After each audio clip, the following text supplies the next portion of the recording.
Ladies and gentlemen, this is 99 miles per hour with Perci Garner, and we'd like to thank our sponsor, Your Pizza, the finest pizza anywhere. But if you don't like pizza, which everyone does, they got wings, sandwiches, subs, and of course salads for those of you who like to be healthy, not like me. Also, I would like to mention the network that allows me to have this podcast, and that is the Get Level Podcast Network. There's plenty of other podcasts, a lot of content to get through. And also, go check out the website, getlevelpod.com. It'll be up somewhere around here. Go there, check out all the websites. You can also listen. If you don't want to watch the whole thing, you can listen audible without any interruptions. And then also, to the Rainbow Connection. I am the new executive director there, and we are having our telethon that we have every year. And we're expecting big things, even though in these tough times, we know the community can always come through. That is March 7th, starting at 11 a.m. And then also my scholarship fund, also trying to raise money for a Dover student in these hard times to get some help for them to attend college.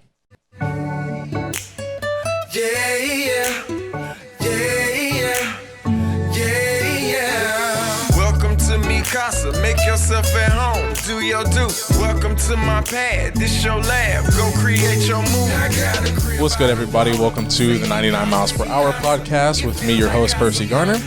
And we have a special guest today. I'm very excited about this interview. I enjoyed last week's, but this is a different area of stuff that I'm trying to tap into and become more familiar with. And I think as a people in this community, we need to kind of grow and understand this area more. I think the awareness is being brought up, and superstars and celebrities are talking about it now. So I think it's something that we're all going to be aware of here in the near future, and we're working towards it. But we have someone that I have just got the honor of meeting a couple of weeks ago, and I'm excited because he shares a couple things that are in common with me, like being a Pittsburgh Steelers fan, and he's got some projects that he's got going on next to support the Steelers further. And he is also the executive director of the Community Mental Health, and I'm excited to have him on. JJ Boroski. Did I say that right? You did. Nice. You did. How you doing? Good. Thanks for having me. Yeah, I'm excited, man. I guess since I already touched on it, we might as well just talk a little bit about, and I can share, even though I've shared it, I think, thousands of times on this show, how I became a Steelers fan. But, just talk about where you're from and how that kind of turned into, being a Steelers fan. Yeah, so I meant to bring a terrible towel to lay out on the table here today, and came off and forgot. I thought that would have been a nice little touch. It would have. But no, I get asked that a lot, especially being here in Ohio and so close to Cleveland. But I actually grew up about 35 minutes outside of Pittsburgh, northern Panhandle, West Virginia, Weirton, West Virginia. Okay. And being so close to Pittsburgh. But I do have to admit, my father was a very devout Browns fan. Oh. And so I think I learned from his frustration and seeing his pain over the years that we're not going there. So, nice. Yeah. Yeah. Well, me is kind of the opposite because came from my dad. He was a diehard Steelers fan. He went to college with Jack Lambert, and awesome. It's just been, that was his team. He was like, both of my parents were extreme. My mom was Browns. She would go to the mall in her Browns pajamas, and I would refuse to walk in with her. And then my dad would have these gaudy yellow Steelers. Then again, it was the 90s, so that stuff was in. But yeah, and they were winning, and the Browns didn't have a team for a little bit, and I started to care about football when they didn't have a team. So, and the Cordell Stewart was number 10, and yes. Like number 10, and there wasn't many black quarterbacks in the league at that time, like Randall Cunningham, and I think that's about it. But some Warren Moon. Warren Moon, my bad. That's like family, to be honest. He's related to my grandma. Oh, really? Yeah, I should have known that. I'm sorry.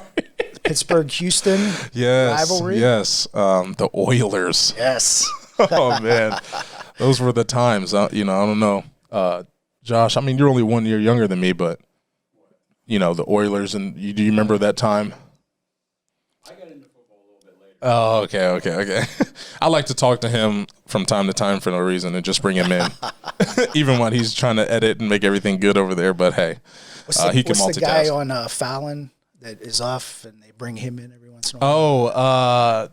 Dang, I know the dude that's on Jimmy Kimmel. What's the dude that's on Kimmel? He's a Latino dude. What do they call him? Quirky little guy. Yeah, that's what Josh is.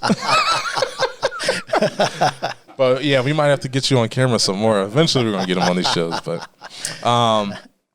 no, okay. So we got, we talked about the Steelers, and you got a little project going on. Are you willing to share what's going on about your little project at home?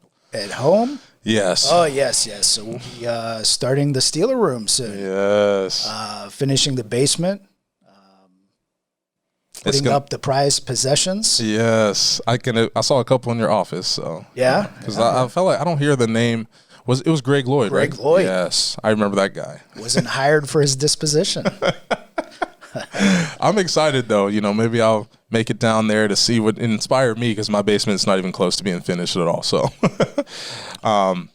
but yeah, I don't know if I'd want to dedicate a lot to that, just because, the Steelers, I don't know where they're going from here. Somehow they always squeak out a good record and make to the playoffs. I don't understand. Draft picks. Yeah. Picks. But Mike Tomlin is someone I definitely look up to. He is. Good coach. Speaking of projects, there's another big one that, pertains to community mental health. I got a little walkthrough. I'm pretty excited to see it when it's done. But you want to talk about that a little bit? Absolutely. So community mental health, we've historically been focused on behavioral health needs of individuals. And several years ago, when we had the downturn in the economy, one of the things that we were looking at is, how do we diversify from a business standpoint? How do we solidify ourselves into the future? And we were looking at ways that we could develop alternative revenue strategies. And where our board went was, okay, the folks that we serve in our community, what is it that they need? And how can we best meet their needs? And we went through a whole strategic planning process, and what we landed on was that many of the folks that we were seeing didn't have primary care doctors. So our psychiatrists were telling us, hey, we're bringing these folks so far along in their behavioral health treatment, but they have a whole host of untreated medical issues, diabetes, hypertension, and they're a ticking time bomb. So what we decided was that we were going to go down the road of primary care. And we had a retired family physician on staff who decided to come out of retirement and do some primary care for us. Nice. So we implemented that in 2015 and introduced that to our service package. 2018, we implemented a dental clinic. We saw that as a huge unmet need here in our community. Yeah, I got to see that. That was pretty cool. You did. And the Rainbow Connection helped out with that. Rainbow Connection, yes. And then one of the things that we're seeing now is that many folks are having difficulty accessing affordable prescriptions. So even though they may be able to come get their primary care treatment or their psychiatric care, they can't afford the prescriptions. So we are creating an addition under our health center, which will house our pharmacy. And we're hoping to have that open by spring, early summer. And because of our status as a federally qualified health center, we'll be able to access prescriptions at a much cheaper price than what retail pharmacies are. And then we'll pass that savings on to folks who need that. That's good. I mean, people in this community, as long as you're aware and you know where to go, I think we have pretty much everything is covered here. But a lot of times, people just don't know. I'm running into that a lot, where I didn't know about community mental health and all this stuff, even though I had a laser focus when I was growing up in this community. I didn't have, awareness of, hey, I feel this way, or I think I need help with this. Where should I go? But obviously times are different now, and there's information just thrown at you. So it's your own fault if you don't know, if you don't know where to go. But no, the community mental health is something that, that I think I appeared. Was that the Adams Board podcast that had CMH on there? ADC. Okay. Well, that was my first real introduction to CMH. And when I say CMH, I mean community mental health. But and I met Miles, and I was just like, wow, I didn't even know this was a thing. Yeah, and sadly, I hear this as I go around the community that most people aren't aware of the breadth of services that we offer. And, it's been referred to as the area's best kept secret, but that is kind of sad because people who need the services don't know the breadth of what we offer. And it has been a challenge from a marketing perspective. Not everybody reads the newspapers. Not everybody listens to the radio. I think social media has helped a lot because we do have a Facebook page and put out as much information as we can there. Podcasts such as this help spread the word. So, that's been a challenge to keep the community abreast of what we're doing. Now, going along with that, because a lot of people, when we talk about, the dreaded COVID word, a lot of people don't really associate it with mental health. There has been a lot of, material sharing that and saying, hey, this is how it's affecting younger people. They might not be showing a lot of symptoms but it's just them being out of school, not being around their friends, not having prom, not being able, for athletes, not being able to have the recruiting experience. That there's just a lot of things that we don't think about. And there's more that I just didn't mention in that list. But COVID has had its effect, mentally on a lot of people. I know when I was, I always look at myself as being mentally strong. And when I was, what's that word called? Quarantined. When I was quarantined, that 10 days was rough. That's what I hear. I had to close the door on my daughter, and just say, hey, stay away from daddy.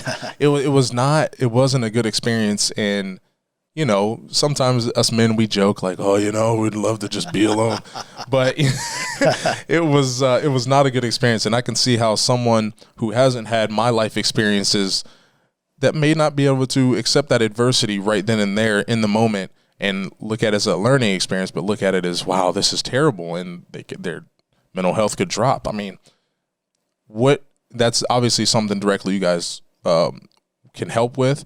But absolutely. What have you seen in our community, and I guess all over the United States, how COVID has affected people's mental health of all ages? We could do a whole 2-hour podcast on that. But no, honestly, it comes down to each age group. It impacts differently. It also based on socioeconomic status. As you mentioned, it was rough for you, and you consider yourself mentally strong. Mm-hmm. Think of someone who maybe in their 60s, living alone, their family, their children are out of the area. They're not tech savvy. They're not connected in. So a lot of factors go into how is this going to impact a person? Obviously, somebody who has a great social support system, people that are able to seek alternative ways to get connected into social supports. If all those things are in place, it's going to be rough for 2 weeks, but it may not be terrible. Yeah. But someone who has a disability, someone who has a psychiatric disorder, that don't have that ability to cope, it's going to obviously impact them a lot stronger. Yeah. And you're probably going to see a little more trauma than what you would someone who is mentally healthy, if you can say that. Yeah. And I shared a couple of things about my mental health. So I wouldn't say I'm the strongest mentally, but we all have our weak points. But I just want people to, take away from this section is, mental health is another, I guess, muscle you have to exercise, so to speak.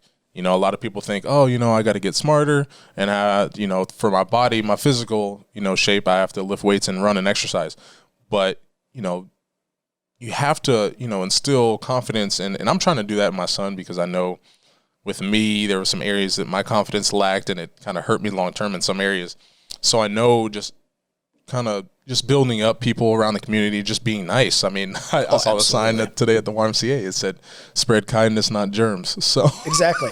Well, one of the things that impressed me when the whole pandemic started, and it was a really healthy thing for people to do, and that's focus on the community, focus on the less fortunate.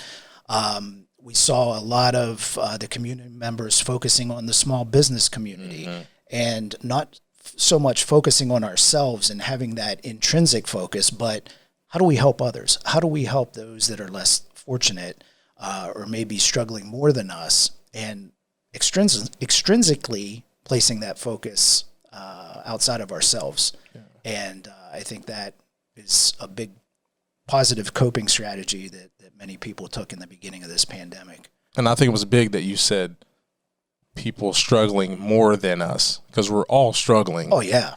But so I just want to make sure that was reiterated, because people they have to know that, you know, even though it seems everybody's life is great because of social media, but everyone's struggling in some areas. So just be aware of that. But now that we spoke about community mental health, and you've been there for what, 12 years? September was 11. So 11. Yeah. Okay. Yeah. So what did you study, and how did you get here? I think you went to Ohio Valley University, which my best friend who appeared on the show already, Micah, he went there and played basketball. Really? He loved it there. So I never I think I went down to watch one basketball game, so I didn't really get to explore the campus or anything like that. But, explain like what you studied and your career path, I guess, and how you ended up where you're at. Yeah. It wasn't a linear path by any section, but so growing up, wanted to do the big university thing. First choice was Ohio State. Same. Applied there, got accepted. WVU was another choice.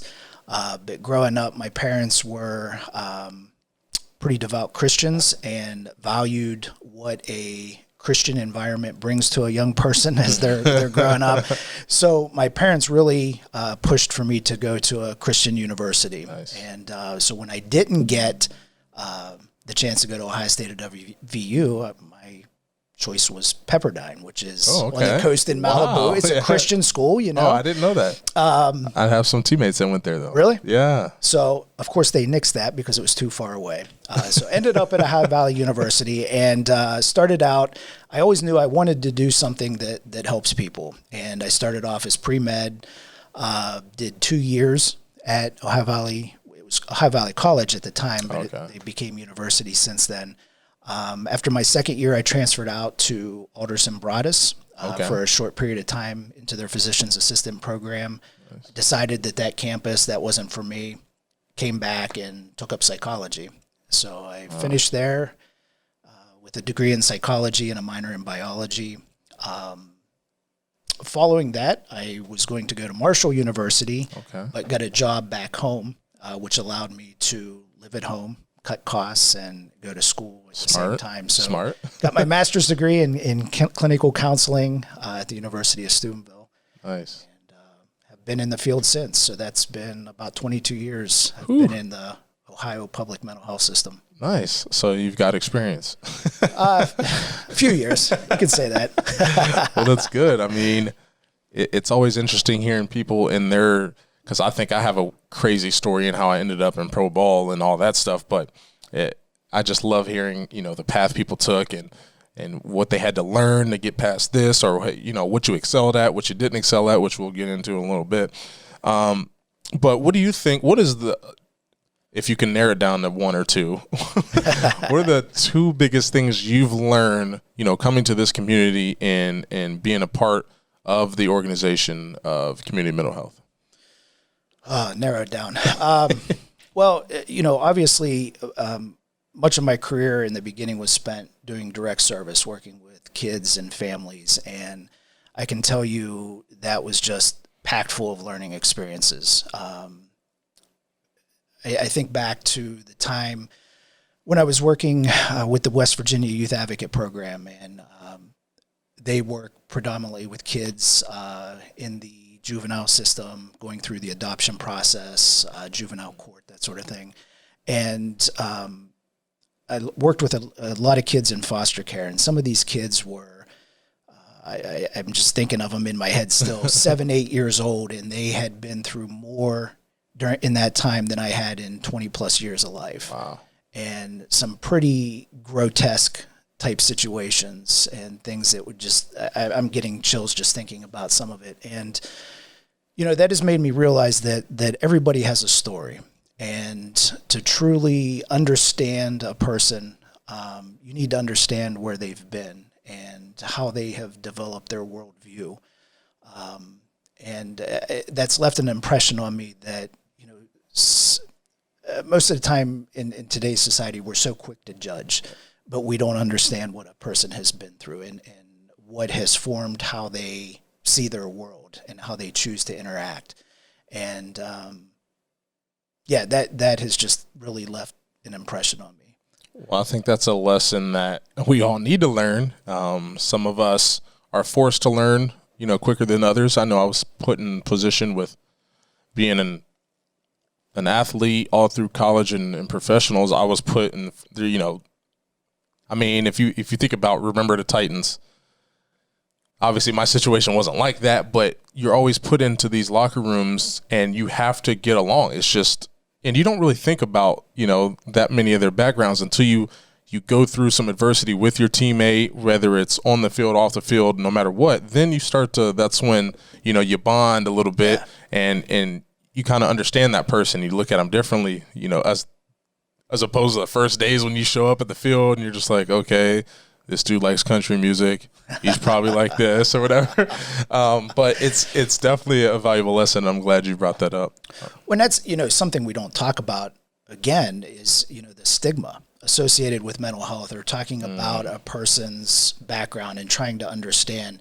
I still see so much stigma associated with addiction, and we know that people who have been through trauma, who have behavioral health disorders, often use substances to self-medicate to eliminate some of the emotional pain. Yeah. And we look at them as bad people. They just need to stop using drugs. They need to stop, make better choices so they stay out of jails. Yeah. But let's look at why they're using those substances and try to get them the help, the support that they need.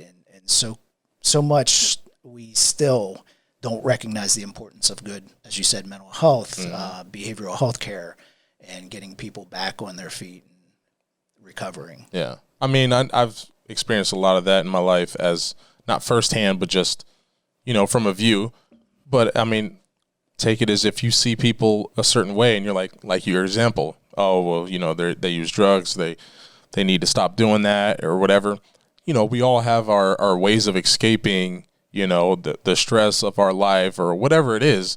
Theirs just happens to be a little bit different than ours, but I don't think it's something that we can, point our finger and go, hey, you know what? I didn't want to point at you, but it's something we go back. We can't judge people for doing that. And I think it's just being a human.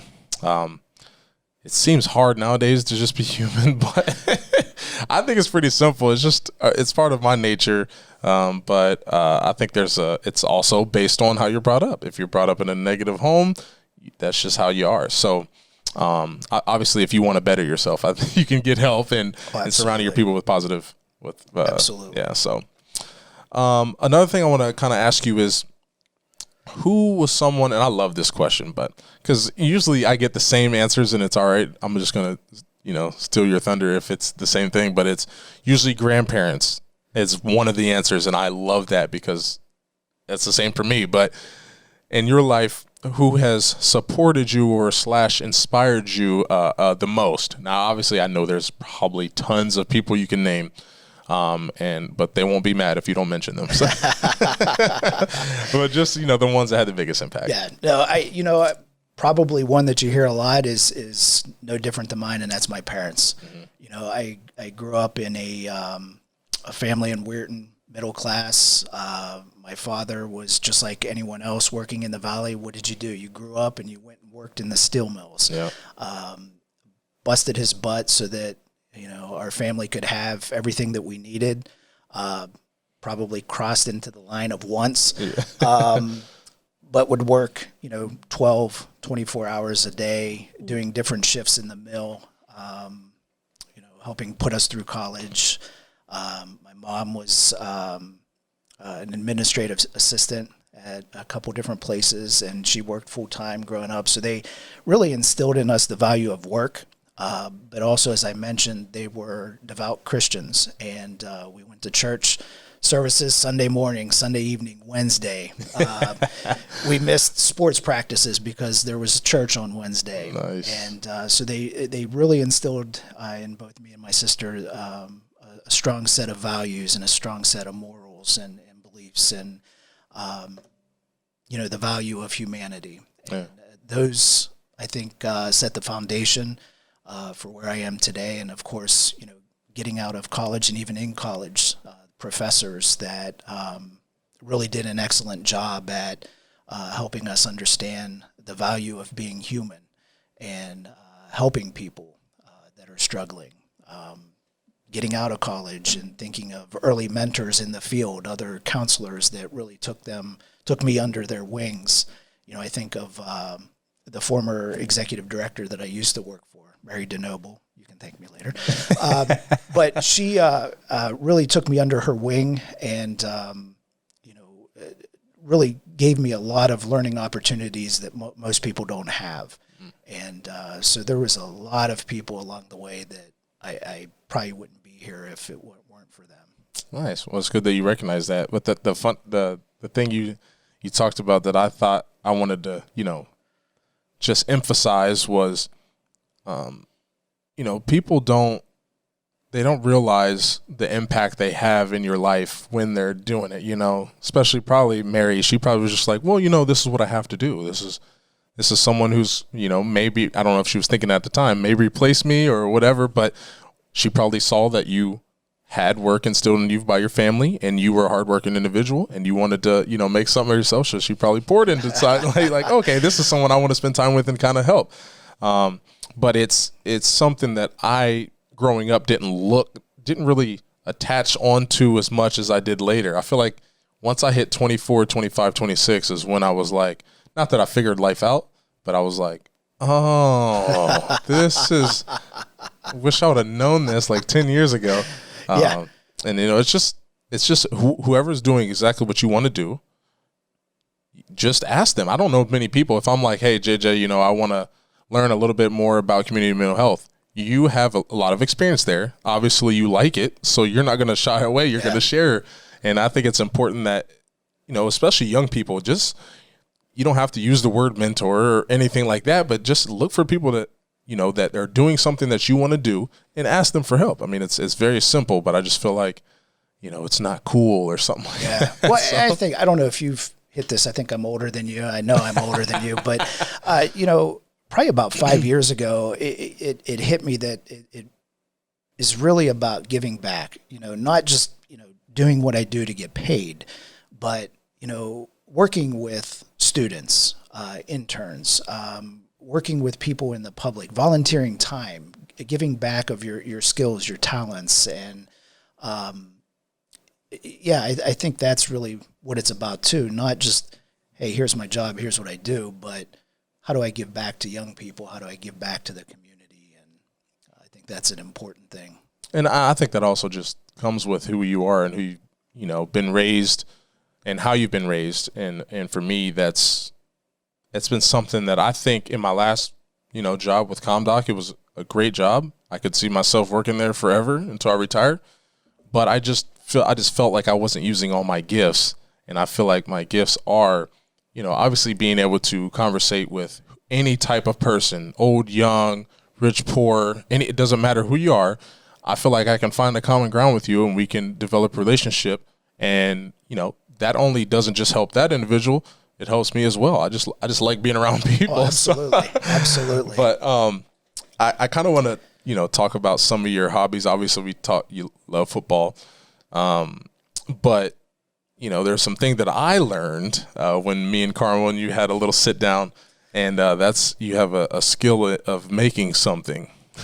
What is that something? Got to go with wine. Got to go with wine. My wife, when she sees this, is going to go, hey, you talk to him and get us some wine. Eventually. Yeah. But how did that come about?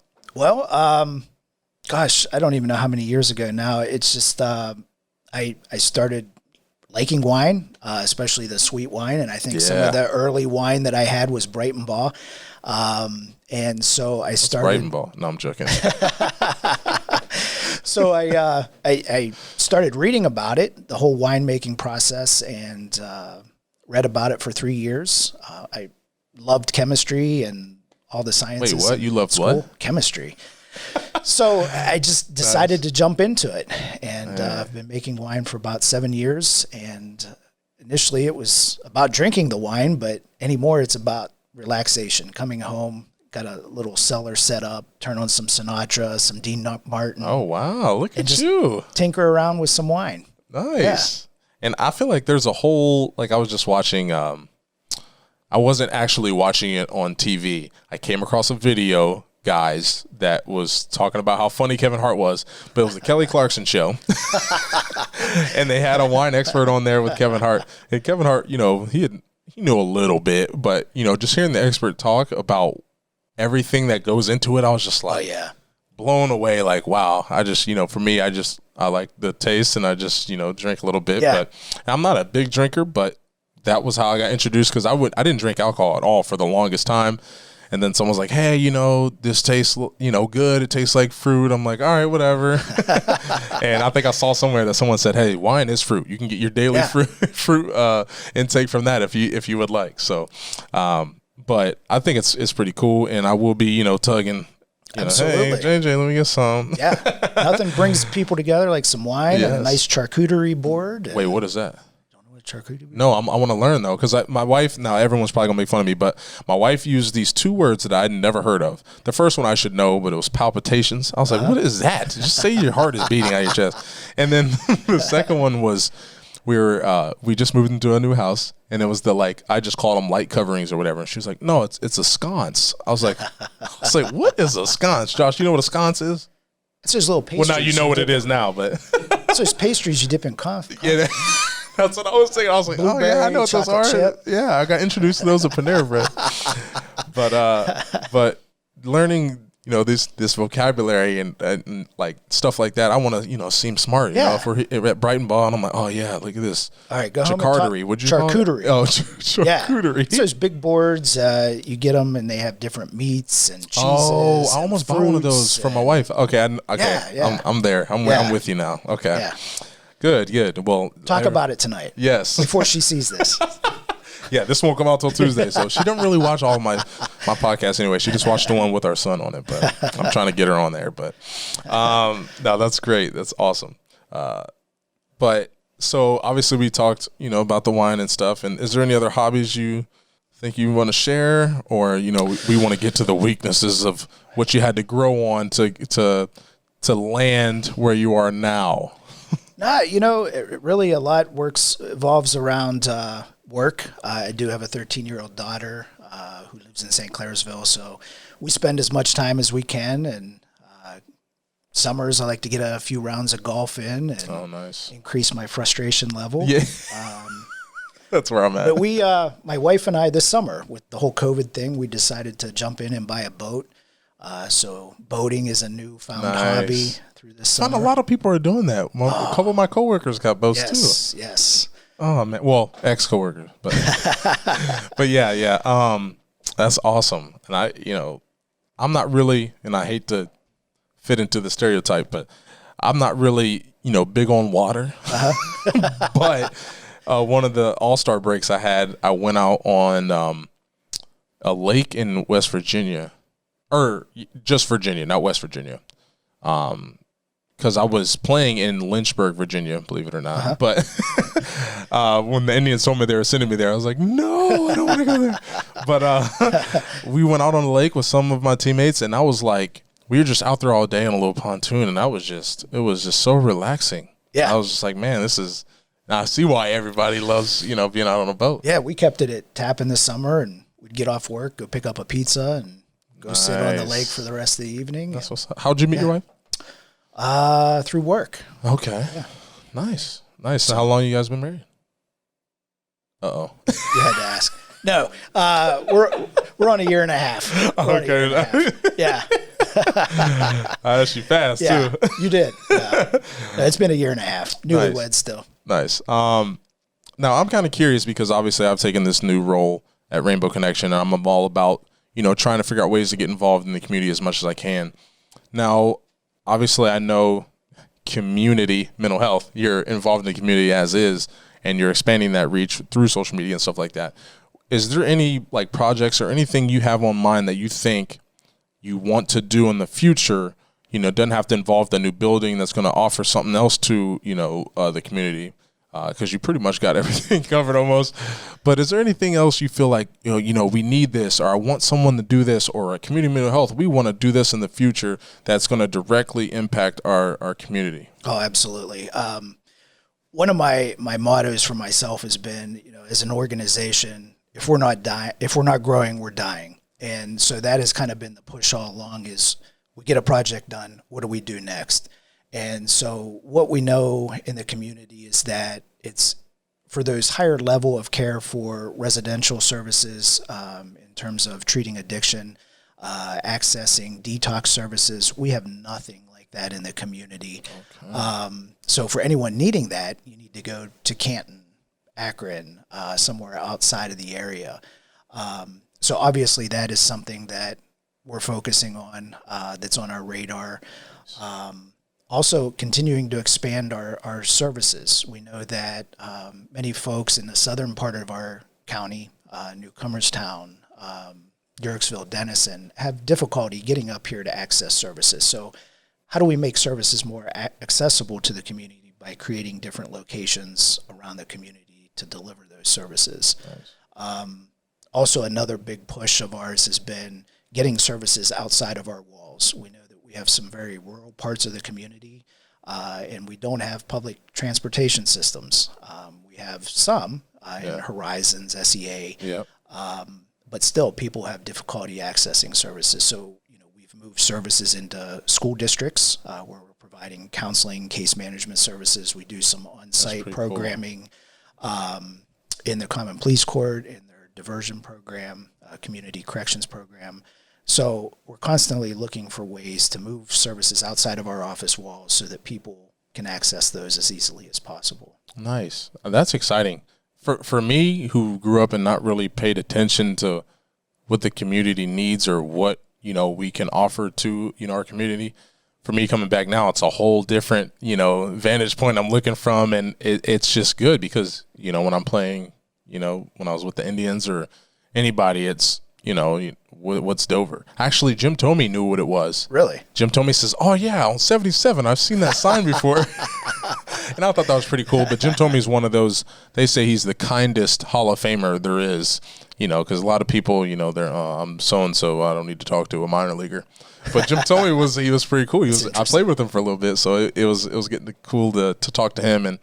But it's a lot of people are just like, oh yeah, Dover, like what is that? Dover, Delaware or something like that, or just Tuscarawas County. They look at that and they're like, what is that? How do you spell that? But I just learned how to spell that, by the way. But it's just something that, I'm proud of now to talk about. And a lot of my guests have been from Tuscarawas County or are entrenched in the community now. And, obviously I like having some people outside on the show as well, but, I just love talking to people, especially community leaders like yourself. And, I plan to keep having more people on. But, other than that, like, I appreciate having you on the show. Is there anything else you wanted to share? Shout out to your daughter or anything like that. Oh, of course. Shout out to Ellie. Okay, there it is. My daughter, Ellie, 13. Nice. So, no, I think just, feel free to reach out. Anybody that would need behavioral health services. We could put that number somewhere on the screen when he edits it and does stuff. And all of our services are on a sliding fee scale. So that's the other great thing. Whether it's coming in for behavioral health services, primary care, dental, everything's based on family size and income.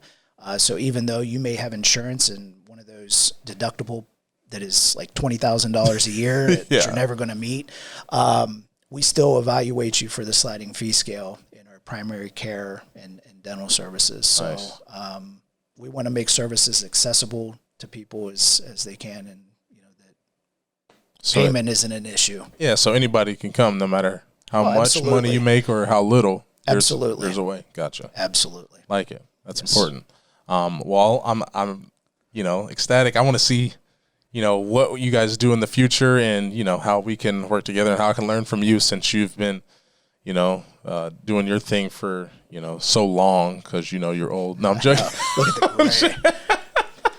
I used to have hair and this was like dark brown when I started. Yeah, it's not a 99 miles per hour show if I don't talk about how old someone is. But no, we do appreciate having you on. We appreciate everybody thank you. tuning in. Make sure you subscribe. If you are feeling some type of way and you don't know where to go or who to call, even if they can't serve you, I'm pretty sure they can point you in the right direction. But like we've covered in this show, they pretty much take care of everything. So you got a cavity, you're feeling depressed, they got you covered. But I think it's important that we are aware of these situations and do not, try to hide them or suppress them or be ashamed, because I'm not ashamed and I talk about my issues all the time, and I think it's important. When someone like Kevin Love shares, I think it's important that we all become aware and we're all comfortable with showing, hey, you're comfortable going to the hospital if you break your arm. Be comfortable if you're not feeling right, or you don't feel like you want to live or anything like that. So make sure you reach out to community mental health. There's someone that can help you. So, but we appreciate everybody. Appreciate you again, JJ. Thank you for tuning in. Peace. I got a crib out of water. Say me casa, su casa. It feels like Casablanca. Shawty, you my little mama. I got a crib out of water. Say me casa, su casa. It feels like Casablanca. Shawty, you my little mama. She be on that Henny. I like that Corona.